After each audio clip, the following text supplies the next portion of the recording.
Clovercrest Media Group presents a CMG podcast. Keys to the City. Keys to the city, baby. When you see us, so you know. Crossed up by Kobe, little floater to Shaq, and then Shaq goes like this, and the rest is history. Pay attention. Don't tell me what to do, devil woman. But speaking of those Lakers, hold on. But I didn't make my. I said Denver's gonna win. Yeah, you did. You said that. There's no other show like that. Clovercrest is doing great things right now. Streaming everywhere. So, Jess, why did you become a realtor? I worked in various customer service jobs, so I wanted something a little bit more rewarding. Becoming a real estate agent, being able to help people find their forever homes or their investment homes, starter homes. It's very exciting, so a lot of fun. Now, you've gotten off to a really good start in your real estate career. What has been the most rewarding part of this for you so far? Helping people, especially like first-time home buyers, finding their first home. They're so excited. I'm so excited to help them. So it's a nice, rewarding part. What is it that you think makes you different than other real estate agents? I think that my various roles in customer service has helped me. So I like to ask a lot of questions and I want to know what I'm doing. So I think that helps a lot because I'm not going to steer people the wrong way. I'm going to make sure they have knowledgeable decisions and help them find the right home. Last thing I'm going to ask you is, and I know these are words that you live by, but the mantra at CTBB Realty is? People over paychecks, do the damn thing. And that's what we do.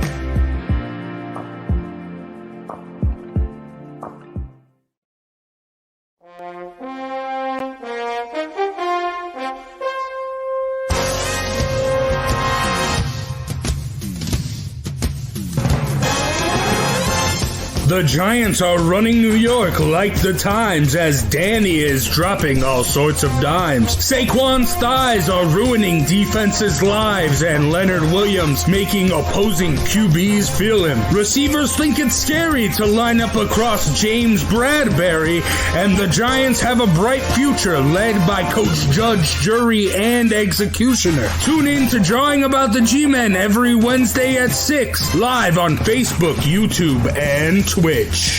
This ain't some clown show organization or something else.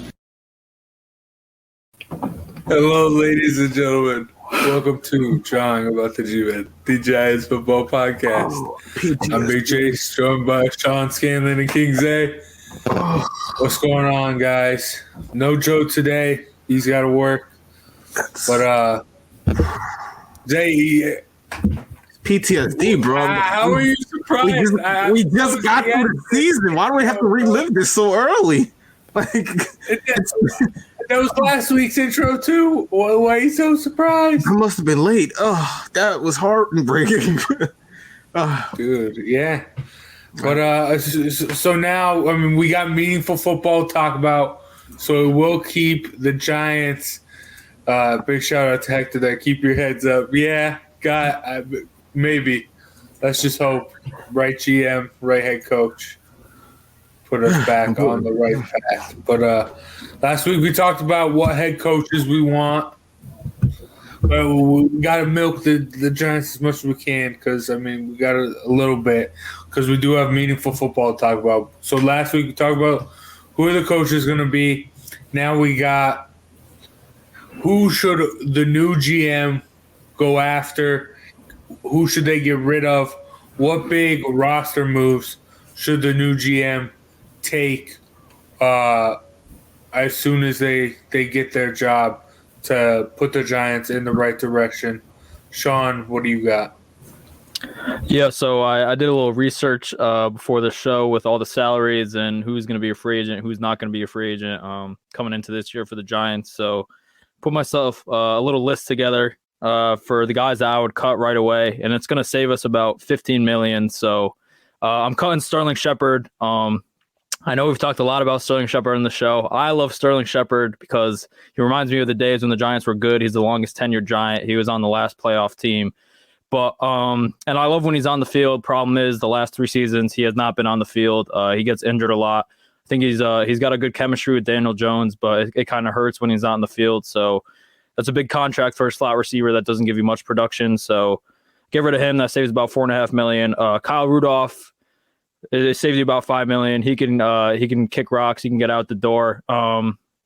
He gave us that one big catch against the Chargers in a blowout, and other than that, he didn't do really anything for us. So thanks for your service, Kyle. We'll see you later. Catch you. I'm calling Dexter Lawrence. I know Joe loves Dexter Lawrence. I wish he was here for this show, but he doesn't give you pass rush from the interior. He's a good run stuffer, but we already have that in Leonard Williams. We have a cheaper guy in Austin Johnson that could do that, who is also a better pass rusher than Dexter Lawrence. So for where he was picked in the middle of the first round, he just never lived up to that production. I think he's a fine starter, but I think for the money that he's making, we could definitely get an upgrade there. So he's gone. Riley Dixon, cutting him, that saves you about $3.25 million.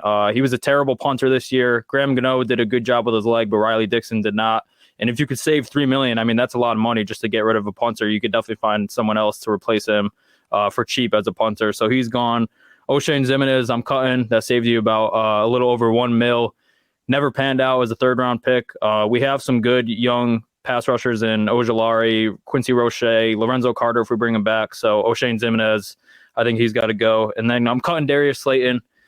He had a great rookie year, with the 8 touchdowns. He had a good chemistry with Daniel Jones. Ever since then, it's been all downhill, dropping passes left and right, giving you poor performances with only 1 or 2 catches per game. So that saves you about $1 million. So he's gone. Those are the cuts I would make. And then for the free agents coming up, I'd let Nate Solder walk. I think that's pretty self-explanatory. He might even retire at this point. Evan Ingram, another one. I mean, he has all the tools to be a great receiving tight end in this league, just never came together as a Giant. So I think he has a chance with a good play caller to go on to another team and provide for them, but I don't see it happen in New York.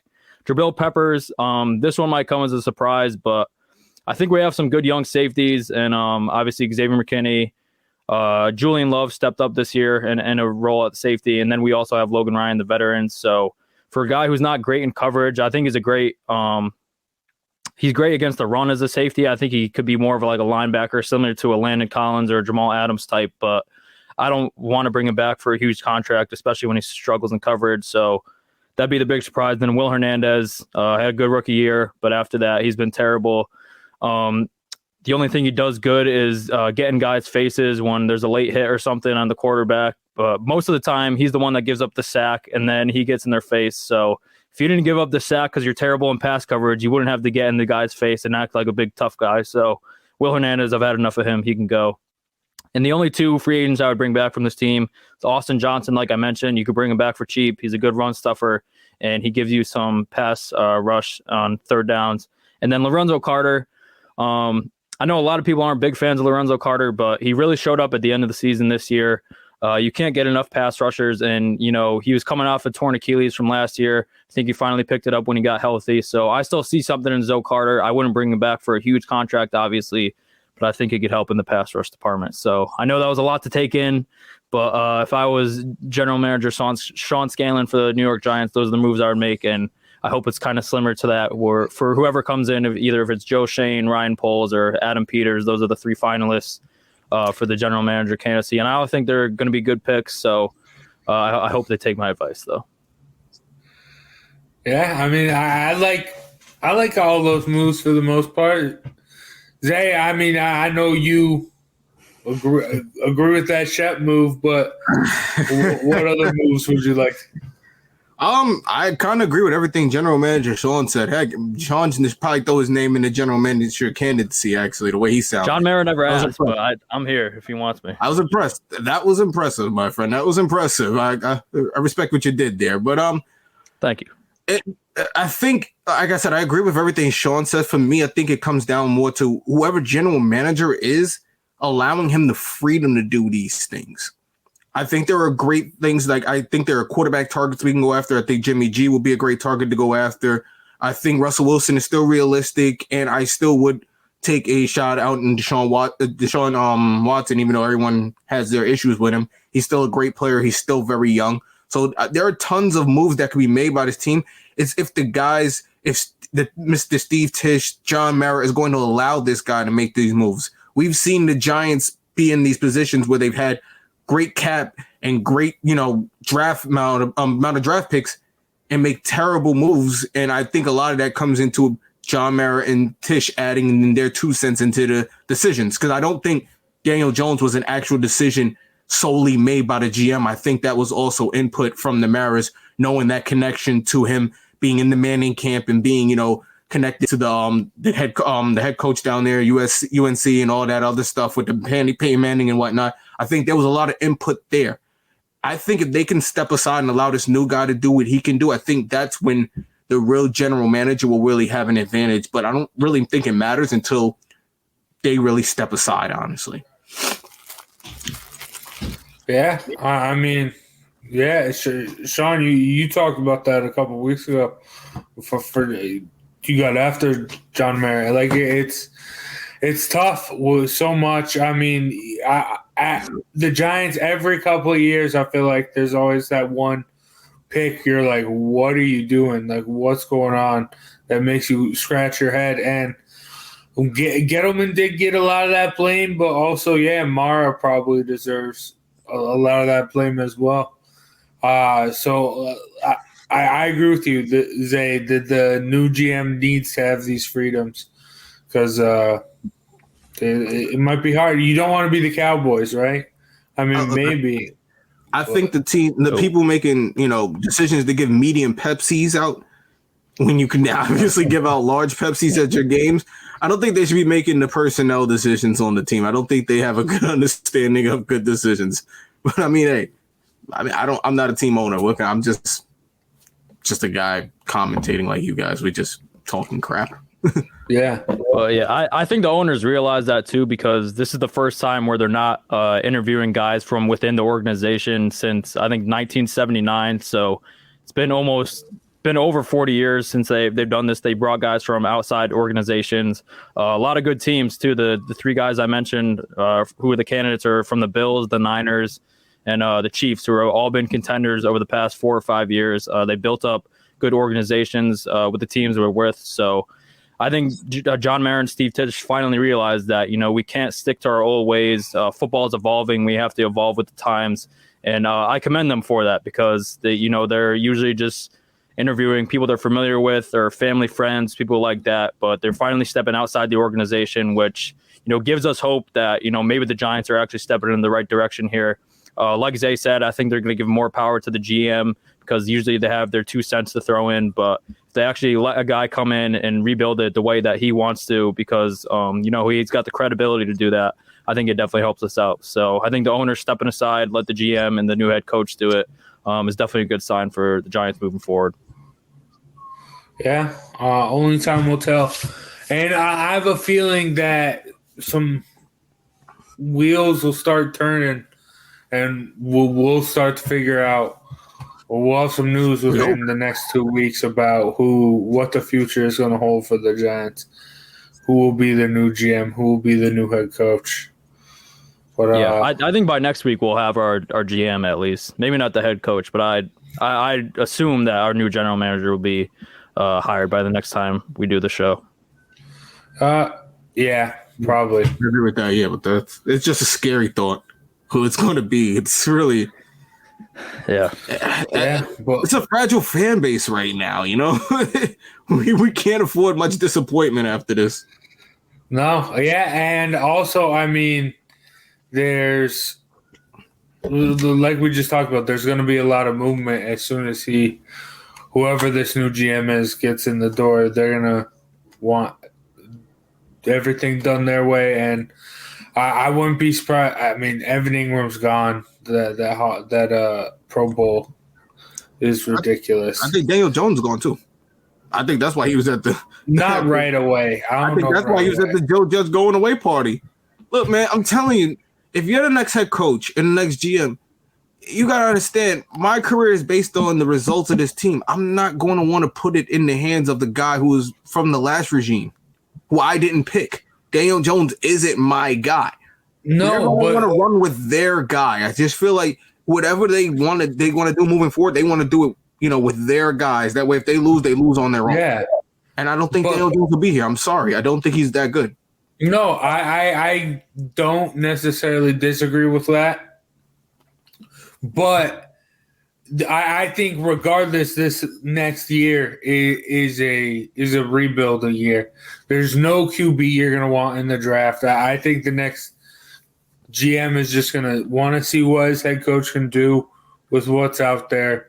Rebuild, use those 2 picks.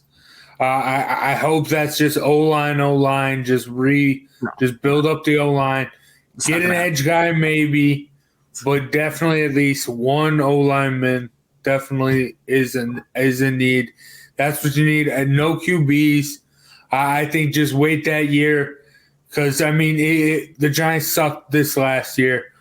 With 2 first-round picks, is that really going to change them all that much next year?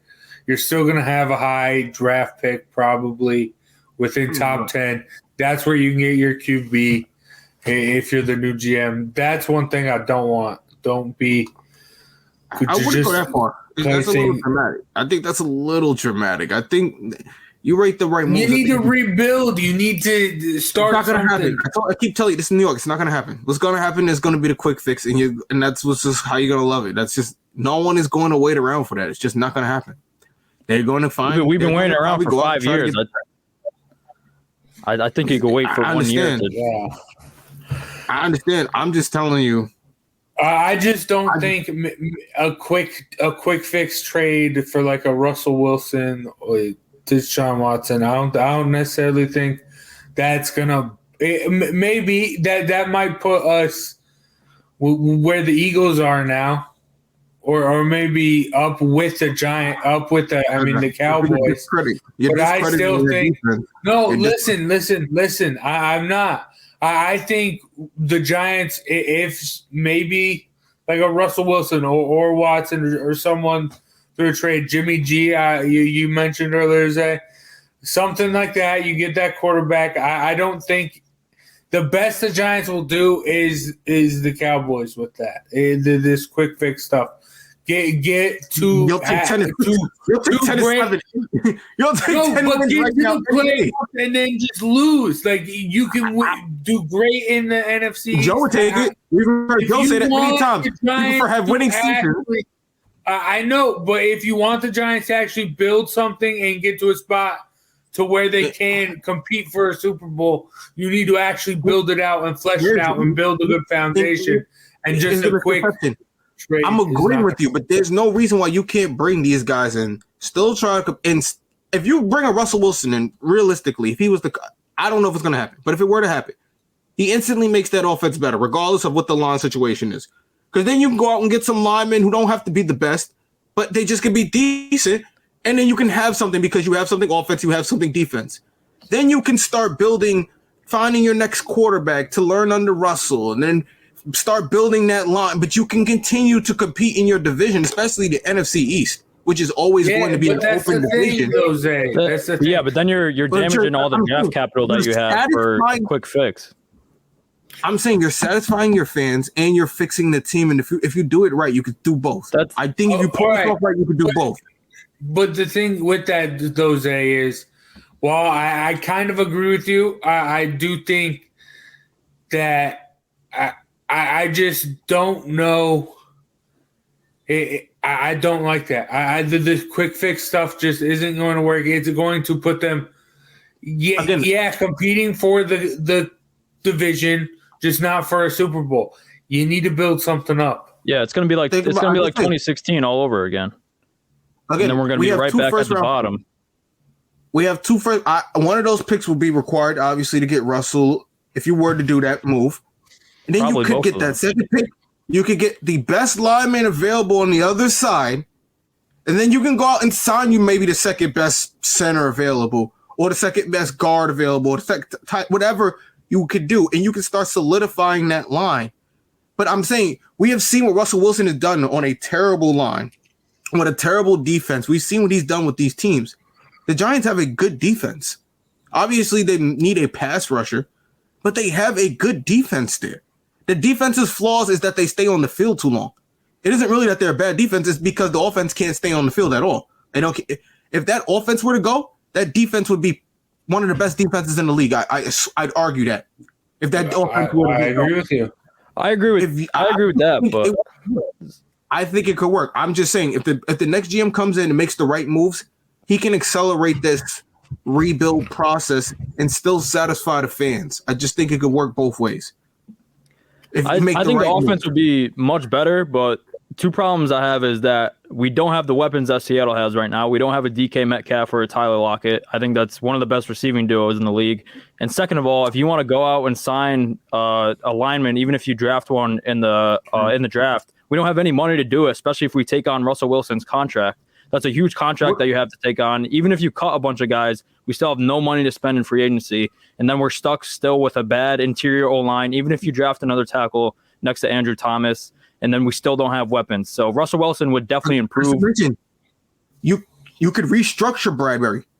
You could restructure Martinez. Not every player is willing to restructure their contract. Money. Again, Martinez coming off a huge injury, Bradbury coming off a subpar year. They will probably be willing to restructure than just be cut, especially not being the youngest of them all. And you know how this league is. The NFL, it's not for long. That's why these players restructure. They take vet minimums. You see this all the time. You could see them coming in and asking a Blake Martinez to restructure. Hey, you're coming off injury. You restructure, and you can go get a little free up some money. And again, you have Galladay. He has to eventually become the player we are paying him to be. If Russell Wilson can't turn him into that, then he needs to go. You're talking about bringing in a premier quarterback now to pair up with this receiver. He should have no reason he shouldn't get the ball. There should be no reason why he shouldn't get touchdowns now. You're talking about a premier receiver and a premier quarterback in the league. We're not talking about Daniel Jones anymore.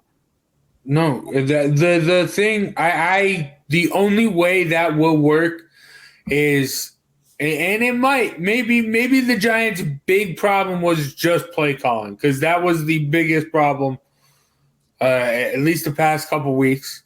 So if a new guy can come in, new head coach can come in, new play caller can come in and get all the talent out of these guys, that's the only way it will work. If not, you're going to have to build something. And I would, even though it's going to take longer, I would go with the more I would just rebuild. That's what you got to do. But regardless, it's going to take time. Look at the Bengals. Look what the Bengals did after they lost Andy Dalton. Look how fast that turnaround was. It don't got to take forever. You just got to make the right moves. Yeah. But yeah. So I mean, they could be in the Super Bowl this year. They could. So I'm just saying that. We'll talk about that. You're right. It is possible, and we'll get into that. But first, let's take a quick break and hear from one of our sponsors. Do you have a 401k and some savings for future retirement that you don't even know if it's enough to live off of? How much is enough? And how often do you think about it? The team at JPEX Financial Group can help set your mind at ease. We specialize in creating strategies, doing the planning and managing of your financial, educational, and investment needs. We help clients pursue their investment goals with sound financial strategies. You deserve a personal, tailored plan. Lasting, meaningful, and open relationships are the foundation of our practice. You've worked hard for your money and should feel confident with your investment choices as you make decisions for your financial future. Your goals are our goals. We are dedicated to your needs and hopes for your future.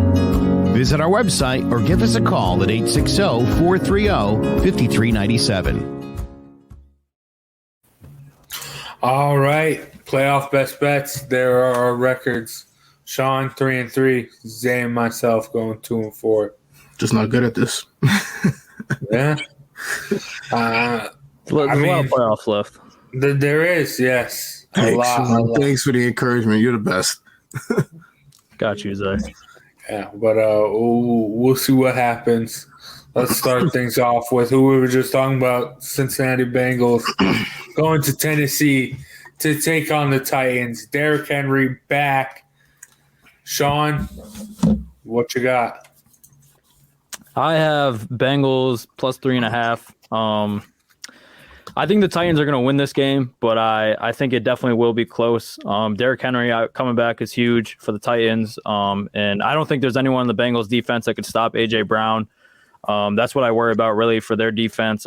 Their corners have been playing well all year, but having Eli Apple or Mike Hilton go up against A.J. Brown, I think will be a scary sight for them.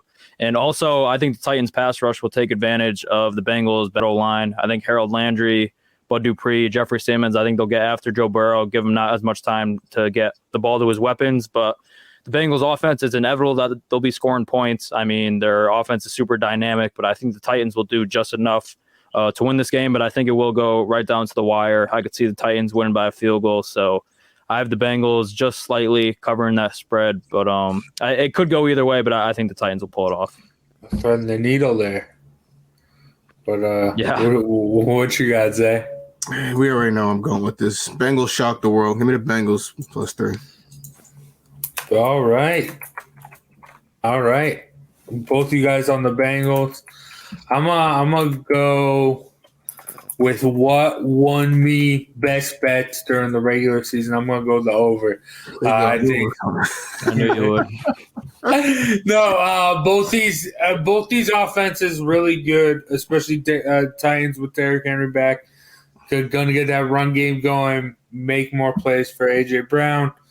The Joe Burrow, Jamar Chase connection is going to be big. I think the pressure the Titans get on Joe Burrow will be big and what ultimately gives the Titans the edge in this game. But I'm going to go with the points. I think both these offenses are going to score and get in the end zone a couple times at least. And, I think it's going to be like a 35-28 type game. I think it's going to be close. I don't know. I think it will be I like the Titans with the spread, but my best bet's going to be the over with the 47. But that's Saturday, the day game. Let's get into the night game. 49ers, Green Bay Packers. Zay, what's your best bet here? I want to tell you, there are two scary games this weekend. It's Destiny versus Gods. Destiny versus football gods, and this is the first one. A team of Destiny and the 49ers. And on the other side of the Packers have a football god in Aaron Rodgers, who I'm just not betting against. So I'm going to take the Packers in this one. I know it's -6, and that's a lot with the way that San Fran defense has been playing. And the way I think Aaron Rodgers, like I said, man on a mission. So I'm going to take the Packers -6. Okay. All right. I thought I was going to be the only one to take that, but I'm 2 for 2 here, Zay. I'm with you. I got the Packers -6. I mean, the Packers, the Niners have had Aaron Rodgers' number in the playoffs over his career. I'm pretty sure he's 0-3 against them. The Niners' defense has been playing great, and they could slow down the game with their time of possession with running the ball. But I think this Packers team is just better than years past. I think their defense is a lot better. I think Aaron Rodgers is on an FU tour this year. I think that he's heard all the noise about the NFC Championship losing in those games. So I think the Niners will keep it somewhat close. I think they'll lose by around 7 or 10. I don't think they're going to get blown out by any means, but I just think the Packers at home, they're 8-0 this year in Lambeau. So I think it's a tough place to play. And I think Aaron Rodgers gets it done with the way that offense has been clicking, and this defense is much improved in the past 2 years. So I agree with Zay. I like the Packers here. Yeah, I'm with all you guys. I'm with both of you guys. I think the Packers cover. I think they get it done. Aaron Rodgers continue. Aaron Rodgers' big spot is going to be next week in the NFC Championship game. We know how he's struggled with that. I think he takes care of business here. Jimmy G also being banged up, I think is going to cause some issues. Also, the way he almost gave up that game to the Cowboys shows they're not an elite team. The Packers are. Aaron Rodgers is. And I think they get it done by the touchdown, by over a touchdown. But all right, now heading into Sunday slate, the other side of the NFC, the Los Angeles Rams going to Tampa Bay to take on the Buccaneers. Sean, what you got? I said last week my best bet was the Niners game +3, and that one hit. So I'm gonna make it 2 weeks in a row here. Another +3. I got the Rams here. I think the Rams will win outright. I'm gonna sprinkle some money line on that when I bet on Sunday. I think that the Bucs are obviously great at home. They have Tom Brady, but with the weapons being hurt, that defense, I don't know if they're going to be able to contain Cooper Kupp and Odell. And Cam Akers, the way that he's come back from a torn Achilles in 6 months is absolutely insane. He played great on Monday night. And Matthew Stafford, I think he can keep it rolling here. It took him, obviously, a long time to get that first playoff win. And I think once he got that, he's going to be hungry for that second playoff win. So, and these teams played earlier in the season. The Rams won by a lot. Obviously, it was in L.A., but I think they keep it rolling here. I think it'll be a very close win. But I do have the Rams winning this one, so I'm going to take them +3.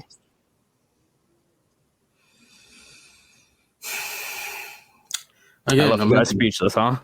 I know. Again, a game I mentioned before, two games staying away from. Team of Destiny versus a God. I'm just staying away from it. I'm taking the over. I think this is going to be a high-scoring game. I think both of these teams are not going to want to lose. As much as Sean is talking about, the weapons being banged up, we continue to see week in week, Brady just takes these no-name guys and just makes them look like Pro Bowlers. That is true. It's just absolutely amazing how he continues to do this. It's irritating at this point. And I'm not betting against him no more. And the Rams, I think, are loaded. I think, like I said, if they get past this game, it's hard for me not to see them in the Super Bowl. So I'm just going to stay away from this, and I'm just take the over. Like I said, it's going to come down to the wire here. Both these teams do not want to lose. We know how Brady is. We know Stafford's gotten for this. We know what that whole Rams team's got at stake, obviously, with no draft picks coming up. So I'm going to take the over. There's too much in this game. There's too much drama. Give me the over. I'm staying away from this. I'm not mad at that over, but I think the Rams defense is what's going to win them this game. I think Jalen Ramsey's going to shut down Mike Evans, and it's just going to be tough. Have you seen the way he's been playing lately? I mean, we'll see. I think it's going to be a great game, but like I said last week, I had the winner of the Arizona Cardinals Rams game going to the Super Bowl. I thought the Cardinals were going to win, but no, the Rams did. I think that defense and Matt Stafford's just good enough to overcome, to do what he has to do offensively to get them to where they need to be. Tom Brady's great. He is the GOAT, but they're just too banged up. And he's going up against the Rams with Sean McVay, where he doesn't have Bill Belichick's defense to stop Sean McVay like they did in that Super Bowl. So I think this is going to be I do think the Rams are going to be able to put up points. I do think Tom Brady and the Bucs will be able to get in the end zone as well. So that's why I like the over there, Zay. But yeah, I'm going to go the Rams. I think the Rams are going to the Super Bowl. So I'm going to go the Rams as dogs. But the other game last week, I said, where the winner will go to the Super Bowl, is also an underdog as the Buffalo Bills go to the Chiefs. And I'm sticking with it. Give me the Bills. This is going to be great. Josh Allen versus Patrick Mahomes. But give me the Bills. Give me that defense. I think Micah Hyde is going to pick off Patrick Mahomes. Might even be twice. I think at least once. And I think Josh Allen's just going to play mistake free.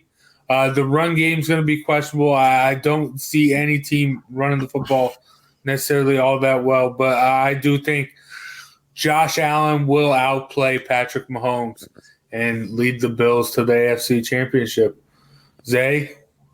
I'm taking the Bills on this one, surprisingly. Surprise, surprise. I'm taking the Bills. New York. Nah. I'm taking the Bills. Honestly, I agree with you with everything you say. I think Pat Mahomes, all that holding the ball too long, trying to do the fancy stuff, is actually going to catch up to him this week. And that Bills defense has been looking ridiculous. They just They looked unstoppable last week. It really got bad, especially after making a pick against the Bills. I kind of felt silly doing that now after watching that. So I'm going to take the Bills here. I said before, I don't think Kansas City is what they were before. I think they caught a spark of lightning, but I think that's all going to end now. So give me the Bills here. All right, Sean. Yeah, Zay mentioned stay away games this weekend. This is the stay away game for me. I don't have a great read on it either way, so I'm taking the over. 54.5. It's a big number, but Bills Chiefs. What other game is more perfect to take an over than this one?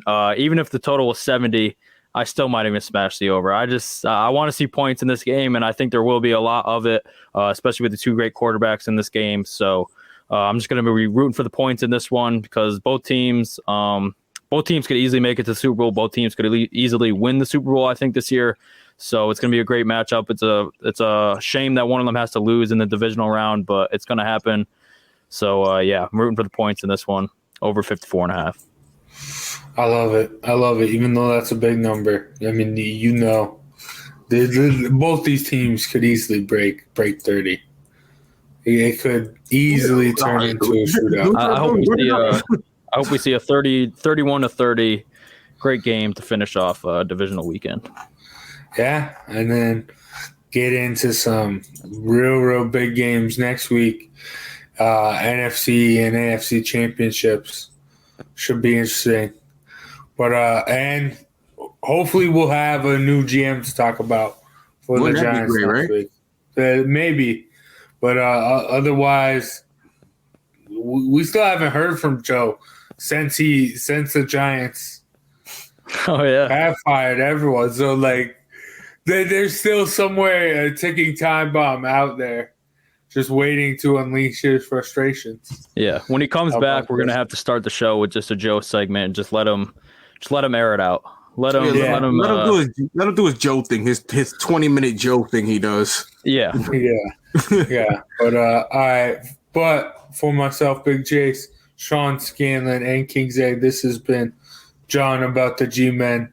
Brought to you by Clovercrest Media. Make sure you check out www.clovercrestmedia.com. Check out a bunch of other great sports podcasts, not even just sports podcasts, true crime, political. Go check it out, clovercrestmedia.com. But thank you guys for watching. Thank you guys for listening.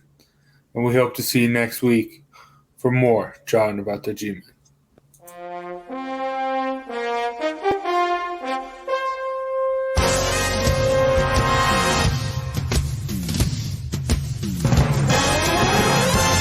The Giants are running New York like the times as Danny is dropping all sorts of dimes. Saquon's thighs are ruining defenses' lives and Leonard Williams making opposing QBs feel him. Receivers think it's scary to line up across James Bradbury, and the Giants have a bright future led by Coach Judge, Jury, and Executioner. Tune in to Drawing About the G-Men every Wednesday at 6, live on Facebook, YouTube, and Twitch. This ain't some clown show organization or something else. Hello, my name is Joe Aguirre. I'm the president of Clovercrest Media Group. And here at CMG, we have a wide variety of podcasts, including sports shows like Keys to the City, The Roll Call, Throwing Jabs, All Four Downs, and Jawing About the G-Men. And great true crime shows like Stinky Week, Crimes and Consequences, Ivy League Murders, and Bird, the unsolved murder of David Eichmann. You can find all these podcasts and so much more by visiting Clovercrest Media.